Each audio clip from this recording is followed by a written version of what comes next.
Assalomu alaykum, kanalimizni kuzatib borayotgan xaridorlar, obunachilar. Bugun sizlar bilan yana Sergeli tumanida yangi qurilgan 2 sotuv 6 xonali novostroyka uyimizni ko'rib chiqamiz. Sergeli tumani Xonobod taraflardan yaxshi qurilgan 5-6 xonali novostroyka uy qidirayotganlar uchun xudo xolasa bugun bitta yaxshi uyimizni obzor qilamiz. Xonobod taraqqiyot mahallasida quruvchi akalarimiz tomonidan yangi qurilgan 2 sotuv 6 xonali mana xonadonimiz sotuvda. Xonadonimizga egalari $160,000 statviy so'rashyapti, yana savdolashadigan joylari bor. Xonadonni bismillah deb bir chekkadan obzorni boshlaymiz.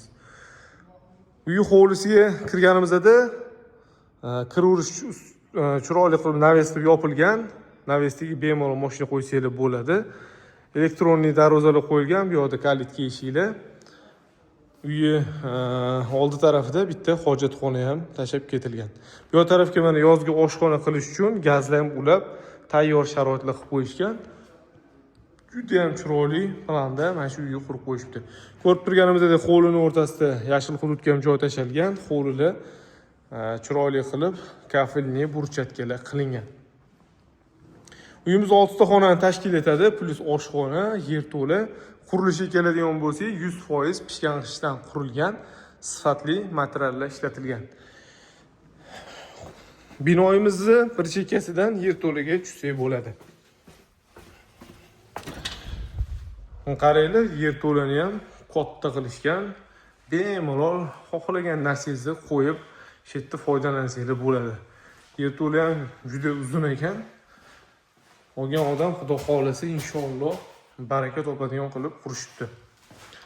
Uyga yerto'lasiga kotyollarni o'rnatishgan, ko'rib turibsizlar. Juda ham chiroyli qilib ustanovka qilishgan. Uy ham tokli polda, ham radiatorda siyon qilib, do'konturni kotyollar qo'yib sharoitlar qilishgan.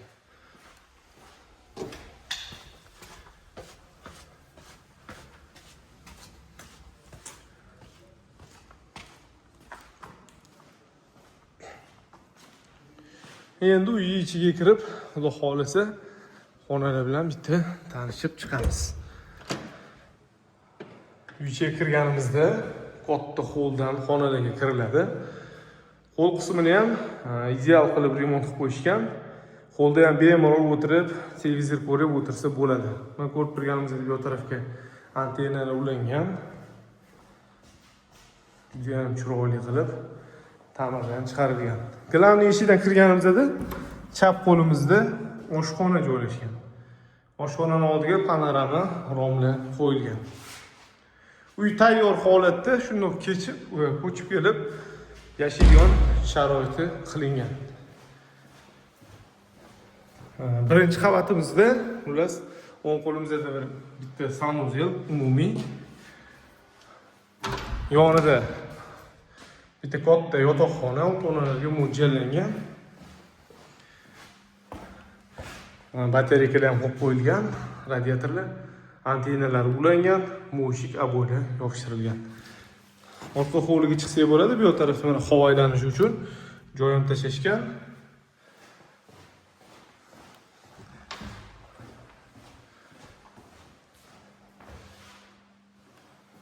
Yotoqxonaning yonida katta mehmonxona joylashgan. Taxminan bir 20 kishiga mo'ljallangan katta mehmonxona bu yerda. Mehmonxonaning ham orqa hovliga qaragan romi bor. Hammamizga ham mana chiroyli xonadonlar nasib qilsin, juda ham chiroyli ta'mirlab qo'yishibdi. Bundan mana 2-qavatga chiqish zinasi bo'ladi. 2-qavatga chiqamiz. 2-qavatga chiqqanimizda mana shunaqa chiroyli dekorativniy oynalar qilib qo'yishgan. Ramazon oyida yaxshi niyat qilgan uy olaman deganlar uchun hammasiga mana shunaqa zo'r xonadonlar nasib qilsin. 2-qavatimiz ham koridor bilan boshlanadi. O'ng qo'limizda birinchi yotoqxona.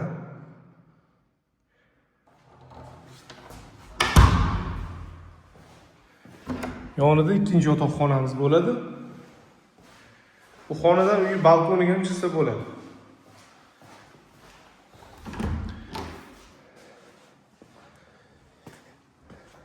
Bemalol balkonda tursa bo'ladi.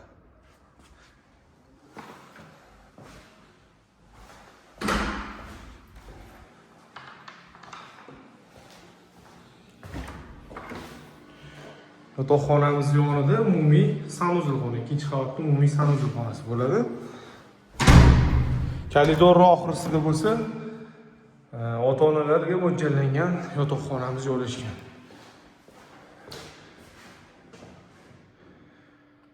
Naryoqda ikkita yotoqxonamiz bolalarga mo'ljallashgan ekan, bu xonani ota-onalarga mo'ljallashgan ekan. Bu xonamizda ham o'zining ichida sanuzil xonasi bor.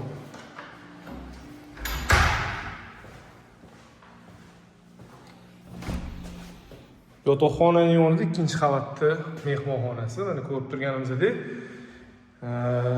ikkita mehmonxona, umumiy 4 ta yotoqxona joylashgan bo'lyapti. Xonadonga egalari $160,000 so'rashyapti, startviy narxi. Zo'r lokatsiyada joylashgan, hamma sharoitlari qilingan.